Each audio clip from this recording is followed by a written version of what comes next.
Zarina Aishamiran and welcome back to my YouTube channel. Today I am going to cover the 5 different types of HTTP status codes. So before I begin, please do give this video a thumbs up and do subscribe.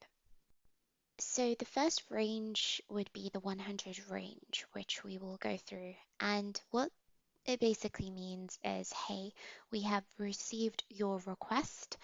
And here is some information to tell you, look, we are working on it essentially. And one of the status codes within this range would be the 102 status code, which basically means processing. And it is an interim response which is used to inform the client that the server has accepted the complete request, but it has not yet completed it. So methods can potentially take a really long time to process. Therefore, in such cases, the client may time out the connection while waiting for a response. Therefore, to prevent this, the server may return a 102 processing status code, which indicates to indicate to the client that the server is still processing the method. So the second range would start with the number 2. And a popular status code would be the 200 OK.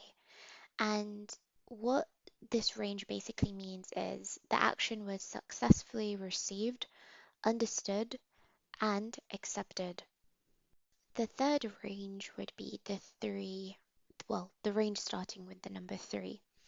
And this means that it's basically redirection. And it means further action must be taken in order to complete the request. So an example of a HTTP status code here would be 301.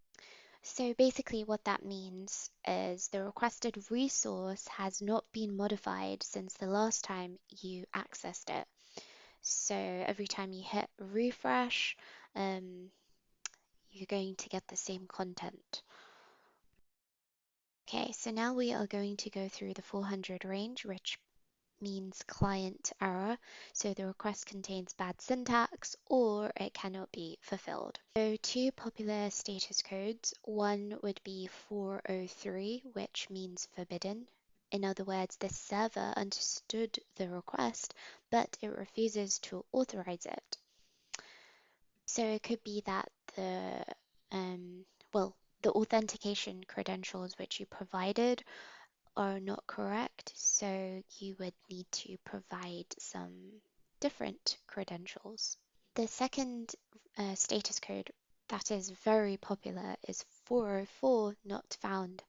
And I mean, the name gives it away, but it basically means that the origin server did not find a current representation for the target resource or is not willing to disclose that one that exists. Okay, so the last range is the 500 range, which is actually my favorite range because when you are working in networks, you're also working with an environments team, and the environments team manage the servers.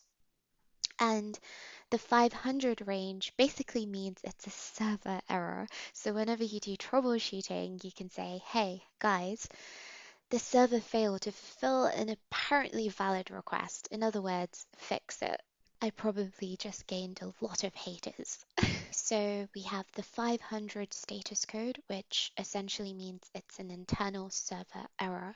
So the server encountered an unexpected condition that prevented it from fulfilling the request. Another one will be 503, which means the service is unavailable. So the server is currently unable to handle the request due to a temporary overload or scheduled maintenance, which will likely be alleviated after some delay.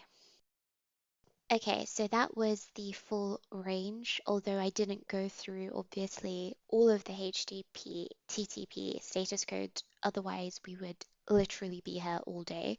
So I pulled out the most popular ones. I hope you enjoyed this, and I wanted to leave this video on a funny note, if you like dad jokes, they did create a status code for April Fool's Day, and it's called 418 I am a teapot.